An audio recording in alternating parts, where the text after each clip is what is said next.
Mara Ramogi nitie kare otieno ma kawuono seromo seche makoro wakelo ni weche manyien mag Oimore kokalo Ramogi TV. Weche manyien mabende waluwo ni mago motimore odiechieng' mangima odhiambo ni Ramogi wan gi mathoth. Magi oting'o masira machielo mar apaya makoro timore odiechieng' ma kawuono kama ji maromo 4 koting'o japuonjre moro wito ngimagi. Ma en nyamburko mane wuok e gwenge ma Kisumu ka orie Nakuru, nyamburko mar Tahmid. Wan gi mathoth motenore kod wach mar jadolo moro makoch mabende koro puonj mare osekelo tho mar oganda. Kama moko bende medoresi kod jopiny gi apisa magarita. Magi to kod mathoth Ramogi ber kod achakruok nyaka giko mokwongo thuond weche. Mwenye alikuwa na mhudumia juu alikuwa na daktari, angekuwa na yeye mambo yangu ingekuwa sawa, lakini venye ilienda yote ni sawa. Gavana wa Nairobi Johnson Sakaja owoyo board mar osiptal ma Mama Lucy bang' ripot yango ni Oimore nyocho nyuol e dier ot e osiptalno e yo makoch. Nikaona amenionyesha nini? Amenionyesha risasi. Alikuwa anataka kunipiga na shoka. Is when I had to protect myself. Jalup jatend migao mar lo Kimani Ngunjiri oyudore kamarache ka koro itude gi ketho mar chielo jago moro gi magina ewi wach laro lo Nakuru. Tulitembea huko tulikuwa tunaona kaburi 2 ama 1. Kuna makaburi, hakuna kanyumba ambao hakuna kaburi. Jiabiri oresi elwet jadolo moro makoch ma oketo ganda gi tweyo magichwe gi wit ngimagi Shakahola Kilifi.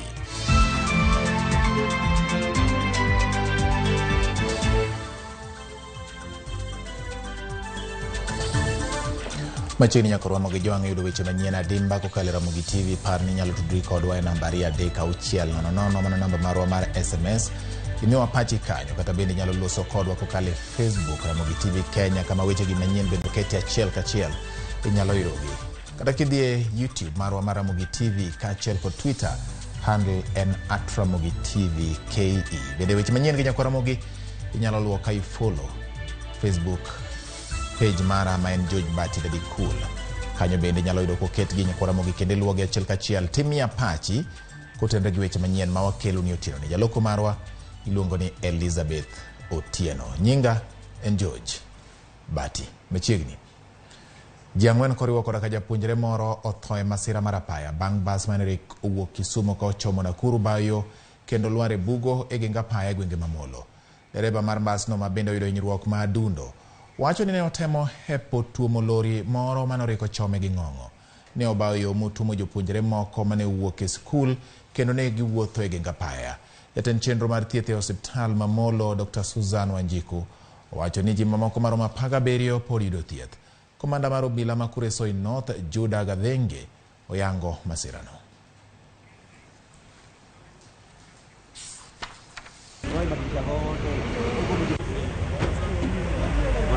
Tumepanda kutoka Kisumu. Safari imekuwa nzuri, lakini tulipofika hapa gari katoka barabarani nikaanguka kwa mtaro.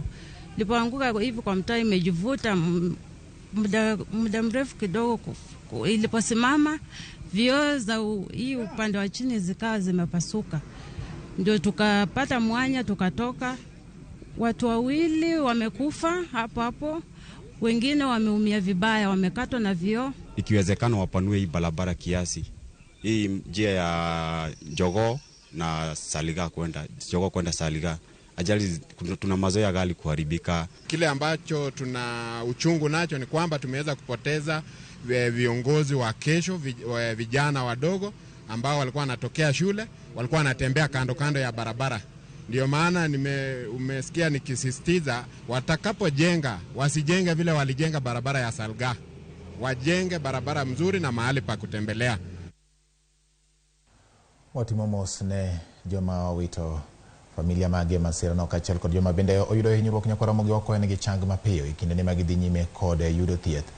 Ka bende wakwayo jogo matiyo kod apaya ni kinde duto ging'ene ngima mag joma giting'o kachiel kod jowuoth mamoko ma bende tiyo kod apaya uyiengore kuomgi. Miyo walure gi chike moketi mag rita peini kendo bende kik wariemb matek ya peini magwa. Giko ne chwal e doho jalo ma itudo gi tim mar lombo jolemo ma kendo gitweyo jonjo e tweyo ma kelo ne githo. Paul Mackenzie kod achije mamoko ne ochwal e doho ma Malindi kendo do ng'ado mondo mi geng'negi kuom ndalo 14 ka jodin mage mamoko ogeng'negi kuom ndalo 7. Jal bura Elizabeth Usui orucho oko rambun mar siling 10,000 manyicha ne oriko osemi jadolono.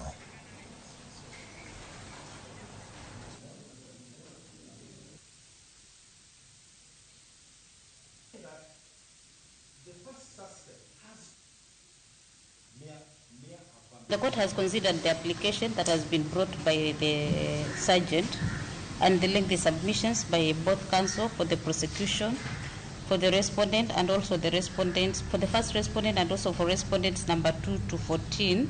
And indeed, one of the suspects in court, who the prosecution refers to as a victim, because he's among the ones that, Vivian, you've stated that he's a victim, has actually directly asked the court to release him so that he can go back to the place that the prosecution referred to as the first respondent land in Shakahola to continue with his fast. This outrightly confirms that the activities are still taking place at the said place. The suspects have not been charged yet. The matter is still at the investigation stage. So the court finds compelling reasons to allow police to continue holding the suspects that are before the court for more days until they complete investigations. For that reason, the court shall order as follows. Suspect number 1, Paul Ndenge Mackenzie, and a police bond that the court had earlier issued and directed that he be released pending the investigations is hereby cancelled. Number 2, suspects 1 to 7 to remain in police custody for 14 days pending the completion of the investigations. We'll mention the matter on the 2nd of May 2023. Wadhi nyime, familia mag ji mopogore opogore pod konyore kod obila e nonro mar yango wedegi madibed ni oyudore obadho mar jadolo manyocha ne omiyogi geno mar donjo e polo ka gitweyo kendo gilewo ma ok gichiemo. Ji 7 mamoko resi e gweng'no ma Shakahola e kaunti ma Kilifi bang' donjo e dino. Kaka Judith Omondi lero, ji 7 go resi okinyi ma kawuono bang' jotelo kod jopiny riwore manyo joma jadolono ma coach Paul Mackenzie oserwako e dinne. Ndalo matin bang' obila e kaunti ma Kilifi yango ringre ji 4 mane owito ngimagi kod ji 11 mane oresi, mamoko 7 bende oresi odiochieng' ma kawuono e gweng' ma Shakahola e kaunti ma Kilifi bang' donjo e din achiel mar jadolo Paul Mackenzie mawachore ni lombo jolamo mage mondo tuwe nyaka tho kaka achiel kuom yore mag yudo tiko mar donjo e polo piach. Odiochieng' ma kawuono oganda mawuok e counties ma opogore man kod anyuola gi malamo kod Pastor Mackenzie ne ochopo mar manyo jogi. Ayub Yimbo en achiel kuom jogo mane owuok Kisumu. Ng'ate ne oringo ka pod ogo tach kod geno ni obiro yie mondo mi gidog pacho kod nyithindo. Nimesha kuja hapo Shakahola mahali huyo Mackenzie yuko, nikashuhudia, nikaona huyo wiki, lakini wale watoto wengine sikuona. Wakati aliona tukiwa na polisi alitoroka. Kutoroka hatukuweza tukamkamata.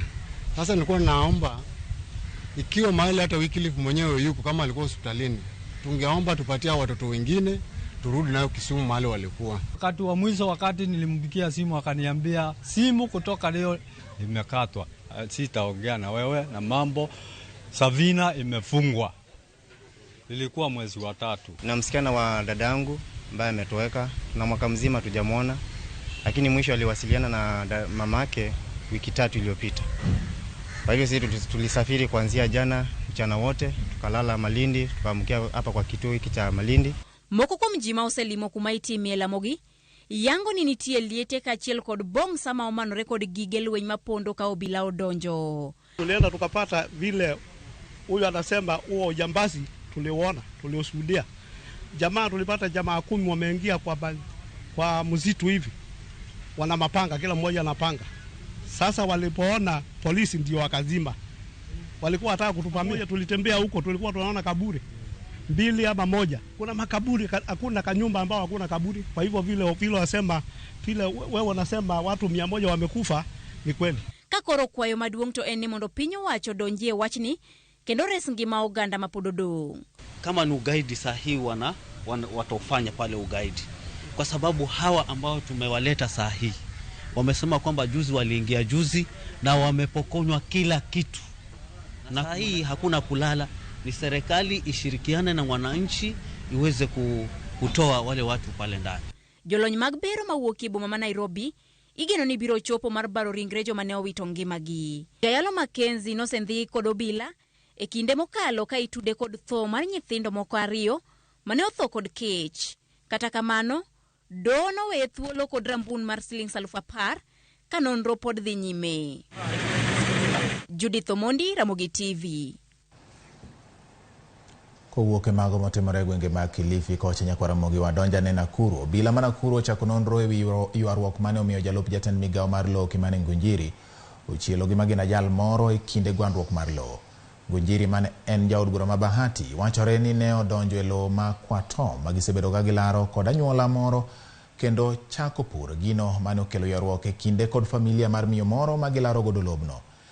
E kinde mane jarit mare temo kelo thek ema wachore ni jal moro ne obiro kod le mane omiyo jalup jatend migawo no wuodho $1 kendo muocho, kendo wachore ni ne omako jal moro ma bende ne oriko wuotho machiegni kod kama ne gwandruok no muochie.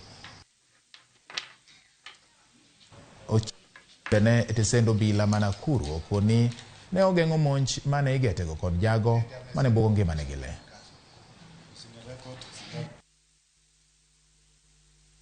Mimi nilikuwa pale kwa ng'ombe, nikaona wameaja kubomoa hii rogiri. Ndio nikateremuka. Kuteremuka, nikaona amenioneshea nini? Amenioneshea risasi. Mimi sikuogopa, nilikuja tu nikamfikia, nikamwambia hebu nipige risasi. Nipige tu risasi. Nikamwambia nipige risasi. Hakunipiga, akafidukia watoto yangu. Sasa kupiga risasi kwa watoto wangu, bahati nzuri ilimiss. Wakati aliona hakupiga mtu na risasi, alichukua miti akagonga hiyo msichana wangu. Saa hii mkono iko hivi. Sasa mimi nilikuwa nimesimama, risasi ikakuja ikanipata ikanigonga hapa mkono. Sasa mimi ninashindwa ni nini nimefanya, na mimi hata huko kwa Tom mimi sina shamba huko. Ngunjiri ametufanyia kitu ya madharau sana. Kwa sababu alichaguliwa akiwa minister hapa. Yeye ndiye angekuwa minister na kurumuzima wa kusaidia watu wa mashamba. Lakini wewe Kimani Ngunjiri umekuja kufanyia watu madharau yenye sio vizuri. Mtu unastahili kutetea watu kuhusu mashamba, sio kunyang'anya watu mashamba. Serikali ninataka ya kwamba serikali ichukue mkondo wake. Nina mashamba mengi ya kukomboa. Lakini nilipofika jana nikaona hiyo shamba imechelewa kulimwa. Nikaambia watu yangu leo lazima waende walime ndio tuanze kupanda urgently. Na wakati walienda wakaanza kulima, haikuwa na furugu yoyote. Lakini wakati niliingia tu namna hii, nikashuka kuangalia vile inalima, watu zaidi ya 50 waliamkia mimi. When he came with the axe, alikuwa anataka kunipiga na shoka, is when I had to protect myself. Wadhi nyime, twak e kind kweth mar Azimio la Umoja One Kenya kod Kenya Kwanza medo digni ka bende igeno ni od bura biro loso ewi wachno mondo eka twak chakre. Jofwambo marwa Walter Nyambaga miyo ler mar wachni. E kinde ma Jo-Kenya rito neno kaka twak biro chuo chieng' e kind Azimio kod Kenya Kwanza, digni mathoth pod okwako chenro no, e kinde ma kweth ka kweth pod ne kod chung' motegno ewi kaka chenro makamano ibiro taa. Igeno ne riwruok mar Kenya Kwanza kod mano mar Azimio biro chwalo list mag jo od bura madhi bede twak e nyim od bura jumane, e kendo yudo puoth kod od bura kata ooyo ponono ni od bura ok opwodho list no biro chuno mondo nyinge mag jok molwar mondo yier ng'ato kuomgi. Kata kamano Kil Anthony Oluoch ma en jaod bura ma Mathare ni kod paro ma opogore ka owacho ni onge puoth matwak makamano dwaro e od bura. Sheria chakorega achiel kuom yore ariyo. Inyalo chake gi e bunge nikech bunge ema nigi teko mar loso chik.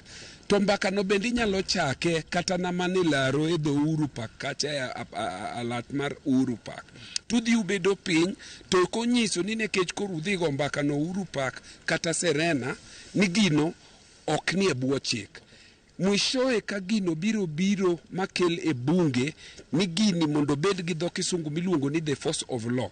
Then ikele ka ji osebedo gi winjruok.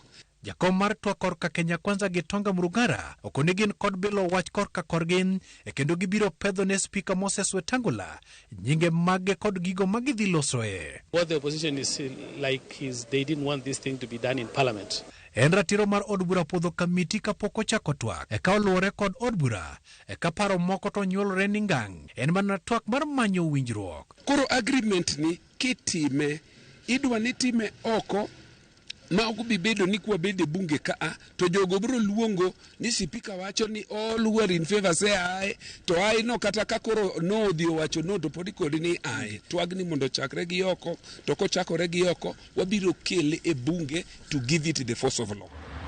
Walter Nyambaga, Ramogi TV. Owuoge ma otende gi twak e kind Kenya Kwanza gi Azimio wadhi ane weche mag nengo mag mogo kaachiel kod ng'iyo ni to ibiro tiyo gi luya machalo nade mondo eka kuon donje mesa. Nengo mar mogo pod nie kind siling 180 gi 190 e jumani kata bang' singo manogol gi jatend piny Kenya William Ruto ni nengo mar mogo dhi dok piny nyaka siling 150. Mana kaka Edwin Okoth lero biro kawo kenge buora e duoko piny pek mar ng'wenyo kuon kendo jopiny to koro pod rito gi siso mondo chop singo manogol gi piny owacho. Saa hii bei ya unga iko 170, kupitia next week itakuwa 150, tukiteremusha inakuja chini. En singo manoweyo thoth oganda kod siso ni ndalo dong' mana matin to ng'wenyo kuon nyalo bet mayot. Kata kamano e juma mane singo no nego kete tim mogo mfuka achiel mar kilo 2 pod iuso kind siling 180 nyaka siling 200 ka jogo machama rega bende pod onge fungruok. Bech mogo gi bech cham pod tek kabisa, pesa be onge. En kubachiel madhi biro rego sani to ang'eyo ni kata sani arege kamano to kiny cha pod anyalo chak manyo pesa mondo mi abi arege kata kubachiel moro to pesa ne maonge. Koro ewa kwa jatelo mondo mi omed odwok na bech mogo chien kaka nowacho mar 150 nikech pok waneno kochopo. Oganda pod ni kod kibaji ewi yudo fungruok mabiro duoko nengo gorogoro achiel mar oduma kata mifuko mar mogo no nyaka siling 150. Sesingo gik mang'eny to pok otimo gik mosingo go iko. Koro miyo kwan kode gadiera kata sani ko wacho ni odhi loso nwa mogo bedo 150 kilo 2. Waneno ni en gima miriambo ok en gima diera. Johala bende ni kod ywak ni nengo oduma medo thiro hala kendo moko ni koluoro ni ka nengo mok mfuko lwade chiel to gibiro yudo lal. Oduma pod en mana 180 kaka ne nitie cha pok odok chien. Mabiro rego kae o kaka ne girego ga chon samoro ng'ato biro igorogoro 2 achiel thothne gibiro gi nus nikech nengo bando ni malo onge kaka ng'ato nyalo timo. An gima nyalo kwayo sirikal ni koyie otim gima owacho kik owach acha to kotim. Gorogoro en siling 180 wawara at 160. President nogol abruptly ni mogo dok at 150. Waneno ka bech bando ni bech mogo ni bi affect ohandwa nikech ne wan gi stock mane wawaro at 160 ma kaber to nonego miwa notice kata mar 2 weeks mondo waus toge wage otimre nade orum. Ginang'o gin manyalo miyo nengo mogo dok piny? Nonro manotim kod mbalariany mar Egerton kod riwruok mar Tegemeo Institute yango ni kata bed ni thoth oganda mawuok e piny Kenya ohero kuon, nengo mar pur, nyiewo mbolea kod doyo osemiyo ng'wenyo kuon ok osebet mayot. Nonro no yango ni ma ok tin ne siling 25,000 itiyogo e puro oduma eka achiel, kama nengo mar mbolea ma ipithogo to kod ma imede tie oduma kawo ma ok tin ne 23% mag omenda ma jopur tiyogo. Puro, doyo kod dwaro mag kano oduma bang' gole e puodho bende medo pek ne jopur, okang' mathiro kenge mag yudo mogo e nengo man piny. Ne jomoko, kata mana duoke nyaka siling 150 pod biro bedo matek ne thoth oganda. Yananeno koduoke 150 to pod otek ne mwananchi wa kawaida nikech iyudo ni most Kenyans, almost 3/4 mag Kenyans live below $1 a day. To dollar sani it's around 130 shillings. Kwa hiyo it would have been better rais oketo bech mogo e 90 kaka nowacho ndalo campaign. Nowacho ni koseketo mo mapiny ni to bech mogo dhi bedo 90. Piny owacho osebet ka duoko nengo mar mbolea piny kaka yo mar duoko piny pek mar puro oduma okang' ma igeno ni gikone biro keto kuon ma nengone ni piny e mesa. Wakone ker ne gik duto manowacho kata kamano e kampen nodhi timo. Otim ne jopiny mondo jopiny obed kode gadiera. Kata sano kwa nyalo bedo kode gadiera gimoro amora mowacho ni dhi timore. Osebedo kosingonwa weche mang'eny to kuchop kare. Koro aneno ka gima wachni ok gichopo kare. Edwin Okoth, Ramogi TV, Nairobi. Ramogi mano pacho ganda kotende kod kaka giparo ni inyalo duok piny nengo mar mogo. Wi buru ma bende nyalo miyo kuon bedo ka luorore mesa kinde ka kinde nikech chal gima wach kuon ni koro chiemo mamoko odwa kala ahinya e mesa ka. Wadhi nyime nyakwara mogo donjo ni Kisumu. Tend kaunti ma Kisumu kotelnegi kod gavana mar kaunti no Anyang' Nyong'o koro wuok tung' mosuo kod jotend migepe ma pacho ka Musalia Mudavadi kuom nyolieko ni kaunti ma Kisumu sani onge kod lwasi maber mar timo ohala kata keto mwandu. Nyong'o seyo Mudavadi kawacho ni Kisumu ni kod kwe kod lwasi makare ne joket mwandu. In an address a few days ago in Western Kenya to a partisan audience, portrayed Kisumu as a place where investments are insecure. Let it be known that Musalia himself is a landowner and a notable investor in the city of Kisumu. I have not, as the governor of this great county, received any complaints from Mr. Musalia Mudavadi regarding the insecurity of his investments and properties in this city. But eager to please his boss by mouthing the typical UDA Kenya Kwanza propaganda, replete with ethnic profiling, he has recklessly tried to besmirch the good name that Kisumu enjoys nationally and internationally to achieve a narrow and selfish political ambition. Purwan mane kaunti ma Kisumu. Tend kaunti ma Kisumu koro golo milome ne oganda mag kaunti no mondo bed motang' kaluwore gi muoch mar tuo mar nyaldiema. Migawo mar thieth kautelnegi kod Dr. Gregory Ganda oyango ni giseyudo ripode mar ji ma osegamo tuono kende kaunti ma Kisumu kende nitie dwaro mar mondo mi jopiny obed akicha kik gigam tuono. Kuonde dak ma iyango ni tuono osemuoche oriwo Kanyakwar, Kachok, Capital, Mamboleo, Libeto kod Kapuothe.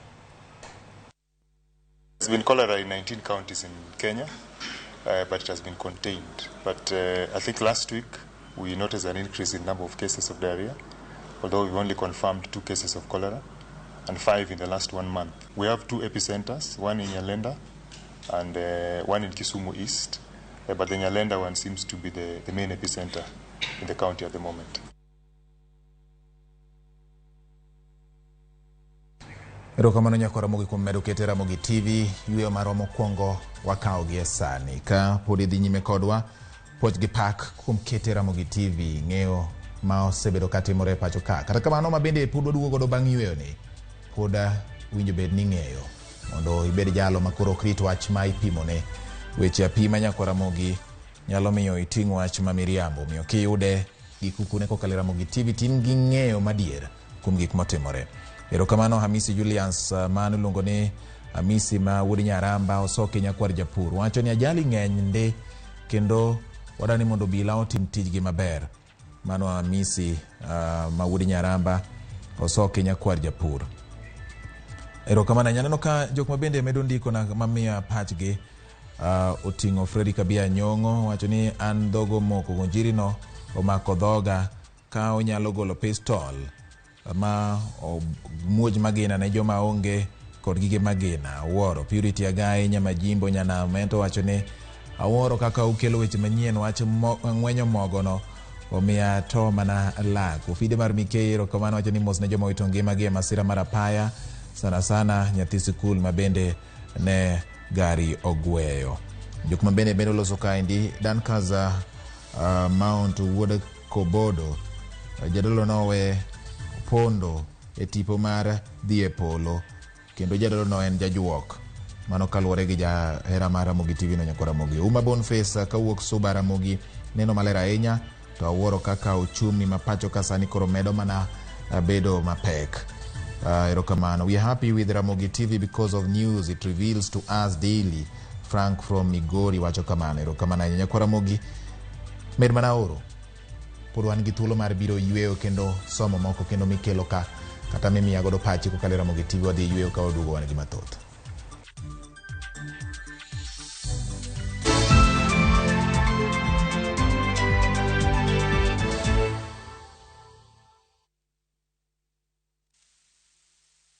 Wakelo ni mok kuon mar Joymax Maize ma en gino makare ka imedo e chimbi mapile. Mok kuon marwa ok ni kod ndhadhu kende, to en kod madini mathoth mabeyo ne ngimani. Olose kod bando mabeyo ma oyier kendo regi e yo makare. Joymax Maize Meal iuso e nengo moyweyo ne ji duto madwaro dak e ngima makare. Kata ka idwaro medo teko mar dendi kata rito roteke mag dendi, yiero makare en Joymax Maize Meal. Teme kawuono mondo iwinj ber mar dak e ngima makare.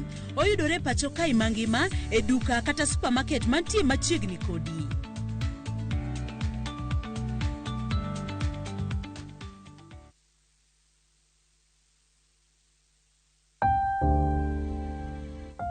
Onego wachung' kachiel gi jowetewa e kinde kuyo. Kilalo ng'ato miero, to diher mar lando tho kod liel mare. Ramogi TV biro chung' kodi e miyo jalno miero kopo maber. Inyalo gocho e namba 011 09 22 773 kata 0785 40 38 20.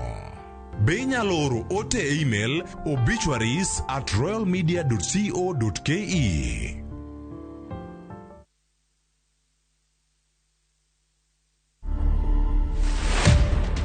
Morticians are people just like you and me. We cannot all be strong. I have to be strong for you when you're breaking. I have to hold your hand and stand in the middle of crisis. Yeah, and that's exactly the role we play. Yes. On a daily basis, you deal with people who are grieving, people who are in a lot of pain, right? How do you deal with that yourself? People need to understand that grief is not a task, it's a process. To watch this story and more, download the Citizen Digital app. Scroll left on the menu bar to the exclusive videos portal. Once here, scroll the videos and find this and many more exciting stories lined up for you. Click on the video to play and enjoy. Kenya's #1 app, Citizen Digital.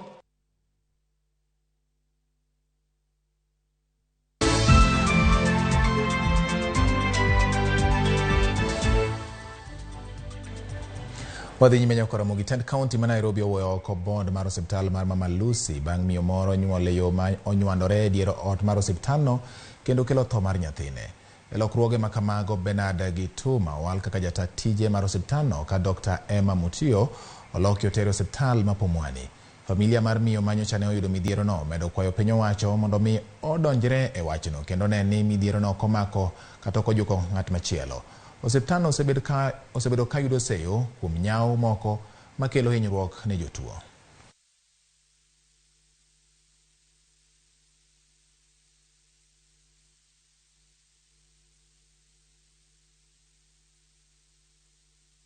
Tulifika hospitali kifuli likataa kufunguka pale kwa kuingia maternity.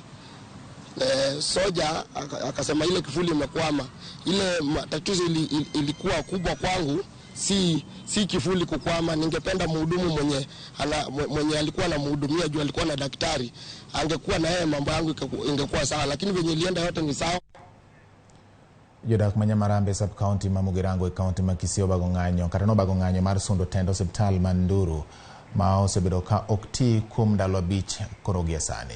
Lakteche man Nduru ne odhi e ng'anyo bang' monj moko kuomgi kod jopiny wira ni ne gidaro masinde mag thieth koa Nduru ka gitero Nyaribari Chache. Judith Omondi noluwo wach nyakwara Ramogi kendo miyowa lipodni. Ma e kaka ne chal oko mar osiptal Manduru level 4 e county ma Kisii. Kuom ndalo 5 koro, chenro mag thieth osebedo ka dhi nyime osiptal Manduru level 4. Ma bang' jodak makono monjo moko kuom jochiw thieth mane oriko daro masinde mag thieth ka Nduru katero Nyaribari Chache tich adek ma okalo. Loro mar osiptal ni omiyo koro jopiny obago ng'anyo mar sundo tend county kod mano mar osiptal no mondo mi chenro mag thieth odhi nyime. Kitu tunataka ni hospitali yetu ifunguliwe. Tangu juzi Tangu jana wagonjwa wamekuja hapa, wanafika kwa gate, wanarudi wanaenda hospitali nyingine. Tungeomba management ifungue hospitali, na tunasema wale madaktari, hakuna mtu anagusa madaktari. Tunahakikishia kuna amani, warudi hospitali immediately waende kusaidia watu wetu. Jong'anyo gonye kwedo dero mag masinde mag thieth kowuok e hospital no. Wach malakteche ne okwedo ka gikoni ne giywayo mana masinde ma ok tigo. Tupembelezani kwamba wafungue kwa sababu hospitali ni yetu, iko South Mogirango na mali ya South Mogirango heshimiwe. Yes. Hatutaki hata siku moja hata kitu kidogo kitolewe. They were extra equipment. It was not that the equipment were being removed there and leaving the facility without any other equipment to use. It was just an extra equipment that was being used so that we can save lives in another place. Communication had been done and authorization had been received from the chief officer who was aware of all this. The SMOH, who is the head of the institution at Nduru Level 4 Hospital, was equally informed. So when they charged towards us, they started beating some of our members. As we advise the healthcare workers, all of them to withdraw their services till that position remains, until such a time we feel it's secure for them to resume back to work. Apisa magarita kwe ogota chirangach mar osiptandno kamoko kuom jotelo e kaunti ma Kisii koro kwayo josiasa mondo kik thuth jopiny ka gitiyo kod thieth kod ngima mar oganda. Komanda mar obila e kaunti ma Kisii Charles Kasses okoni gisechako nonro e wi monj ma kamano. Judith Omondi, Ramogi TV. Familia moro Naivasha manyo ratiro bang' ka wuodgi ne osandi kendo ma ohiny tok nyange manotimne. Sand ma kamano yangore ni ne owe gi songa ma ochueyo wito nyalo mare mar loso. Rawerano yangore ni sani ni kod pek e weche mag thieth kaluwore ni weche mag thieth mage osemedore nyaka $1.5 million. Yangore ni Paul Muredhi ma jahigni 15 ne omonji gi osiepene manodhi nene kinde mane otere nyangi. Ne gigo wi obindi kaka yo mar nyiso chir mare. Tim makamano yangore ni thoro timne rowere ma oter nyange kaluwore kod kido mar dhot ma Paul wuokie. Ne oring kode osiptal dwe mar adek higani tok hinyruok makamano.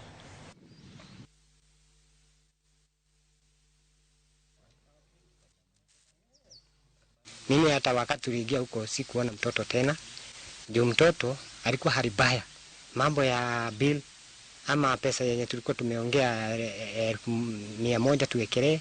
Mimi hiyo hawakuuliza juu walipeleka huyu mtoto alikuwa hali mbaya, walikuwa anasema hii mtoto tukishindwa na kufanya hivyo, huyu mtoto atatuacha. Lakini Mungu mzuri, Mungu akatusaidia sana. Akatupeleka mpaka huko, tukafika huko wakamshughulikia. Wakapeleka kwa dieta. Kwa dieta wakamfanya, wakapasua kichwa. Wakati walipasua kichwa, ndio sasa walimpeleka huko nini? Walimpeleka ICU. Hii mguu hatembei, mkono haezi shika kitu. Sasa akaambiwa lazima endelee na therapy ndio wakati akili itapona akuwe na nguvu. Tukaona kumtoa hapa mpaka district therapy gari ni 1,500 kila siku. Ndio tukaenda tukatafuta daktari wa kukuja kwa nyumba. Huyu daktari alikuwa anatuitisha 5,000 kila wiki. Sasa ilifika mahali sisi tukauza kondoo zenye tulikuwa nazo zikaisha, tukauza kuku zikaisha. Sasa tukaona hatuna namna, tukakaa hivyo. Huyu mtoto alikuwa anatumia madawa. Hizo madawa tukashindwa kununua. Kwa hivyo mimi naomba kama niba wa hii boma tusaidie huyu mtoto apate. Ramogi ogeno ni nyathino biro yudo ratiro mare kendo biro yudo kony mar thieth mondo ochako yud nyalo mare koting'o mar loso. Gie sani rani mondo mi ateru e kaunti ma Homa Bay. Ng'eya kanyo nyalo neno kaka jomield kondo ogawore kendo ginyiso kido mar oganda Luo. Kweth mar jomiend kondo ma ong'ere ni Kagan Kochia Dancers e kaunti ma Homa Bay ywago ngima matek ma ji ma pod dhialo kido kod timbe oganda Luo dago. Kata obedo ni pod gini opara manyime nyiso kido mag oganda Luo. Kaka Ali Abich lero, kweth Kochia Dancers dwaro ni mondo mi ger kar siro kata chwalo kido mar oganda kod timbe mag oganda Luo. Kagiwacho ni kata mana lo ne gisechiwo ne piny owacho mondo mi ogerie center mar chwalo kido kod timbe mag oganda Luo. e gweng' Makagane karachud bura marangwe waromo gi jaduong' Anyango Megore mane ochako riwruok mar jomiend kondo Makagan Kochia moingo higni 60 mokalo. Kwethno osebedo ka yudo gwelo nyasi ma opogore opogore pachoka kendo kata mana jotend piny Kenya ma osebedo bende gisemoro kod miend kondo ka dwe mar achiel higani gene mana girwako kod miel jatend piny Laktar William Ruto e limbe mane otimo e kaunti ma Homa Bay. Makagan Kochia Traditional Dancers. An kaka founder member mar girubno mosetugo ne girubno higa 76 ko ayudo loch mar Kenya. An mane achung' ne Hayati Mzee Jomo Kenyatta kokao kitabu kuom Wasongo kuom Kingi. Koro nyaka sani pod adhi nyime gi tugono ero. Sani ani e president mar 5. E dala ne jaduong' Megore odago ngima matek mokalo kata odoko ni oseromo kod jotelo madito e piny Kenya. Onge lokruok masebedogo. Adaki e pap kawinyo. Adaki e gunda chaluli. To sirikal to nena. Kendo sirikal neno. Onge paro moro magisebedogo koda ni digi parago. To ndalo na to rumo. Aol ma onge koro kaka nyalo timo sani. Tadwa na we tugo ne nyithindo matindo mondo koro nyithindo odhi mbele tabedo gai margi. Akwayo sirikal ma wan go ko ae county nyaka national mondo gipara. Eunice Megore minor jaduong'no wacho ne miel kondo magitimo no miyo jopiny mor kendo gipuonjo jopiny yango kit luo kod timbegi. Jaduong' osemielo gini higa 70 gi wiye ka ana kode. Man ka donjo ka to na donjo ka jakiresto. Koro gini bende mit en gi juogi moro kanyo mabe kata ko ywak to nyaki ne ka ng'ato go wiyi. Koro atemo go wiya mos kae to wayudore mine moko 2 wachako. Ok en gimoro marach boko muni kata chamo sao ok mi ng'adi e sao. En gimoro minyalo yudo kata sabundi moro. Gikwayo piny owacho mar kaunti mondo yogernegi senta mar yango kit luo kod timbegi e lo mane gisechiwo manitie senta mandiru e Kagan. Kilo achiwo heka 4. Amiyo sirikal nono li. Sirikand kaunti para uru kapoda neno. Kiko athoka okugero na gini. Kuro wakwayo county government marwa murit kod High Excellency Gladys Wanga. Ncho chako mondo genwa cultural center, Ndru cultural center. Gisebiro moseoro team mare mosebiro mokagwa. Jaduong' Megore no uchiwo lo kaendi nono moko miye kata siling achiel. Miel makamano bende oywayo nyaka rowere ma okawe kaka tijgi. Omiyo kitwa ok lal. Anyalo kwayo jowa matindo. Wajiwre uru, wanyisru kitwa kod timbewa no. Wamak motegno. Jatend migawo mochune tuke kod kit oganda sirikand kaunti ma Homa Bay Sara Malet yango chenro magin-go mar gero senta mar kido kod timbe oganda luo. Wan kaka jo Homa Bay nok wadwar ni chiwruok magisechiwore mondo giting' nying kaunti wa malo odhi kayiem nono. Omiyo Excellency the Governor ma Homa Bay County dwa hona trup mar wer Makagan Kochia ka odhi gero kar weche mag yorewa mag dak kata kitwa gi timbewa miluongo ni cultural center gi dho jo wagunda mondo obed kaka rapar ne jaduong' Anyango Megore mano bedo kaka rachaki. Alia Beach, Ramogi TV, Homa Bay. Ramogi wan gi geno ni kwayo mar jodongo kachiel kod jomiel jomiji mor ma Kochia Kagan Dancers biro kelo gima ibiro pargi godo kata kinde mabiro kendo biro medo jiwo weche mag tugo mar miend kondo. Ramogi mani konde ma onge godo da bed godo kan bende neno ka yiengo tenga ka wiya bende chapni. Riwruok mar IGAD sundo kwe piny Sudan bang' lweny tucho e kind kweth ariyo mag jolweny. Jatend piny Kenya William Ruto ma en achiel kuom jotelo ma IGAD owalo mondo mi oket kwe pinyno wacho ni dwaro nitie mar neno ni oganda ok odhi nyime gi wito ngimagi ka nyaka sani ji maromo 97 osenegi. Ripot mawuok e riwruok mar jofwambo mar piny ngima wacho ni lweny ne omuoch kendo kinyi ma kawuono e boma ma Khartoum bang' ka kwe nosechako duogo. Lweny cha ne ochakore chieng' Ngeso kaluwore gi ywaruok e kind jatend jolweny mar piny Sudan mong'ere kaka Fatah al-Burhan kaachiel gi jalupne Mohamed Hamdan Daglo ma otelo ne kweth mar lweny mong'ere kaka RFS.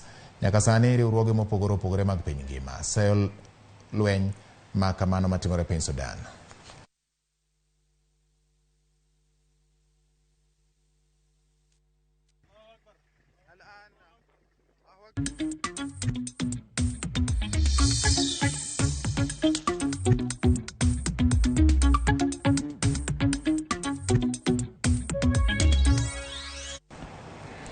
Wadonjo weche mag ohala. Wuoth mag ndeke madonjo kata mago mawuok e pacho ka ne orochore kaluwore kod ng'ikruok manobedo e alapa mar ndeke ma Jomo Kenyatta International Airport JKIA bure Nairobi.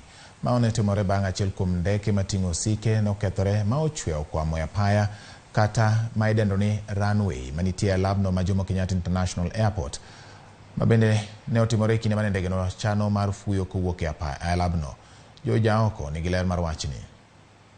Ng'ikruok mar wuodh ndeke ne okwako pacho ka bang' ndege mar piny Singapore mating'o osike kwamo e seche mane oikore mar fuyo kowuok e alap ma Jomo Kenyatta e boma ma Nairobi. Ma ne otimore kaluwore gi mach mikoni ne omuoche injin mare mochuo tucho tiendene 11 seche mane ochako wuoth, gino ma bende ne omiyo tend Kenya Airports Authority chungo chenro mag wuoth e alapno.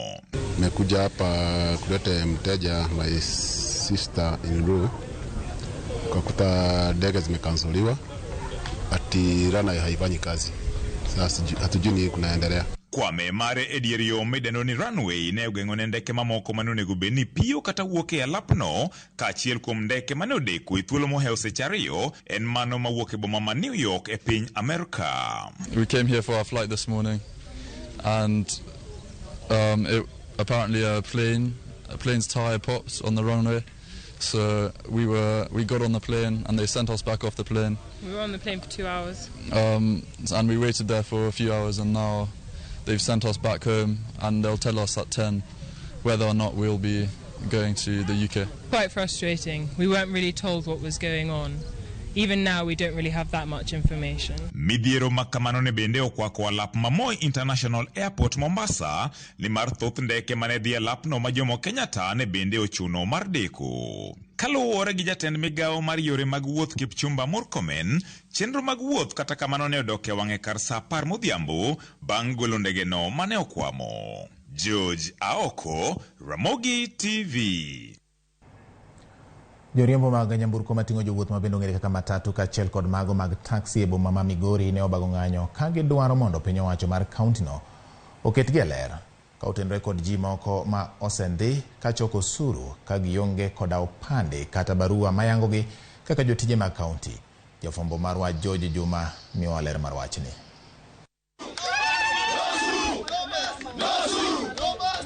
Bang' tim mapedha kendo mako ji 5 magiramo ni ok jotijego ma ondik kod piny owacho mar kaunti ma Migori mabende osebedo kaka osuru kuomgi e apaya, joriemb matatu kaachiel kod taksi e bomani ma Migori ne obago ng'anyo ka gidwaro mondo piny owacho ma Migori koro ket ler ka otenore kod kweth mar ji 5 ni mane gimako.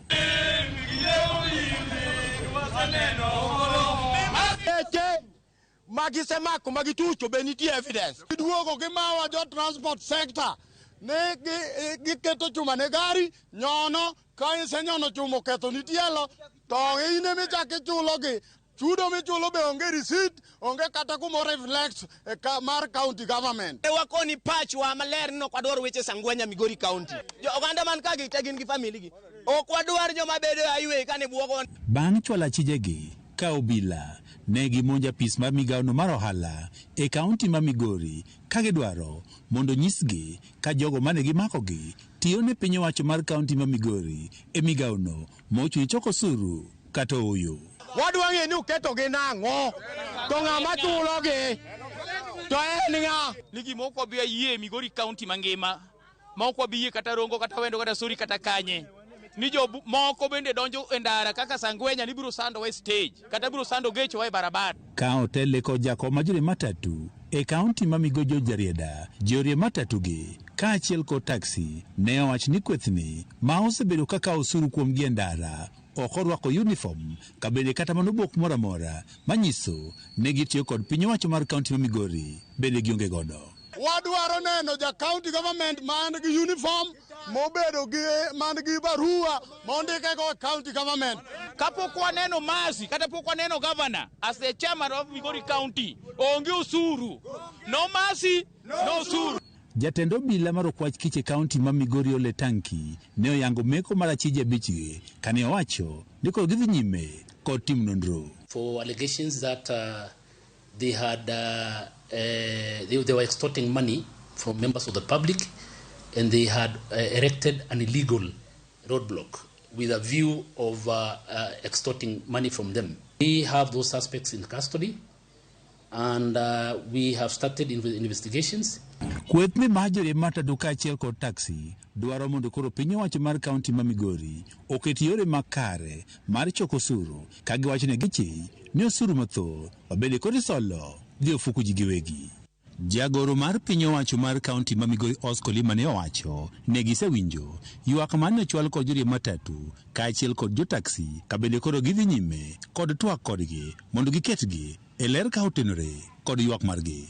George Juma, Ramogi TV, Migori. Johala mayudore e chiro mong'ere kaka Chichwa Open Air Market e chuny boma ma Kisumu osebedo gi ywak ne tend kaunti ma Kisumu ne jwang'ogi kendo ok dewo bero chal mar chirono. Jafwambo marwa James Okoth ne otimo limbe e chirono kendo miyowa ler e wi ywak mar johalago. Piwa onge go ka, stima onge, arita kwe be okwane kaber, gik walal. Chuny boma ma Kisumu ong'ere gi weche mag ler kendo thoth oganda osetise gi nying moro ni Europe. Kata kamano, ma e picha mar kar ohala mayudore e chuny boma no hie. Chal mare ok ywa wang' kendo chido mare osekelo kibaji ne jo ohala. Ok osebedo maler nikech county government ok okawo thuolo mondo ketnwa kata gigo mikete yugi. Yugi gin kamora mora. Omiyo mano wan gi chiro maber. To jo ohala manyalo ng'iewo chiembewa kata lepwa kata gigo mwatimo ka onge nikech olore. Chiro ka kise chieme kama nyalo piele onge. Mano number 1 sema wan go. Sani koro wan jo ohala ka wangi security ma serious.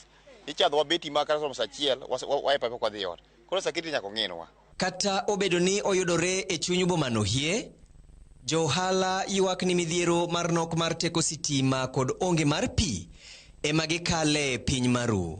Onge mar sitima chuno gi loro ohala e seche machon e kinde ka kinde. Nikech wan ka monge sitima karomo sa 12 tifwalo gigi dhi. To moro ifwalo gigi to kore ka jomoko bende dwaro chiemo, ok wanyal chiemo gi mudho.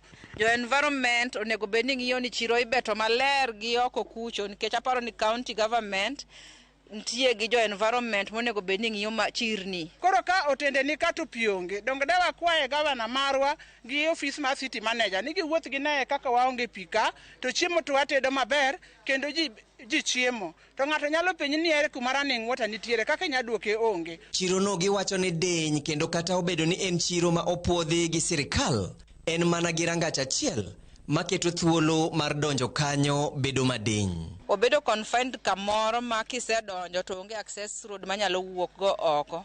Koro miyo thoth ji ok thor donjo e chiro ni endi. Koro gedo ne gima wakwayo ni nyaka yaw to gi pi. Pi ochung'nwa kapa ni pi en gimoro ma ok obiri kwa a lot of things mondo dhi ong'i mondo pi ochung' e chiro ka.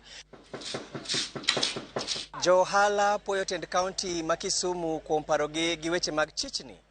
Kata kamano, chal mag chichni go pod chachogi ka koro gichiwo ywak ne kaunti ni mondo opargi ka gigeno ni duoko maber biro.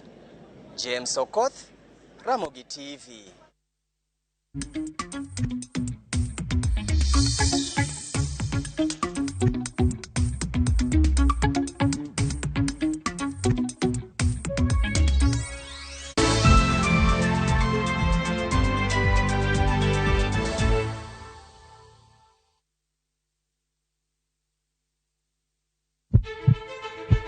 Sasa ya mawagamo muya, wayudo ngima. Sasa ya mawayudo rieko, wareso ngima ng'ato. Ductus arteriosus onego beni lorore foramen oval onego beni loro. Penj laktar kelo ng'eyo matut, gero oganda gi puonj mok inyal yudo kumoro amora mag weche thieth. Diwacho ni gima koyud chon, tinyalo thiedhe ma ng'ato chang chuth. Kabisa. Or ote machuok gi penjo moluwore gi weche thieth. Tudri kodwa e nambani, kata inyalo ywa tole nambani. Riwri kod Ruth Otieno wuok tich nyaka tich abich saa 12 odhiambo mana e Ramogi TV.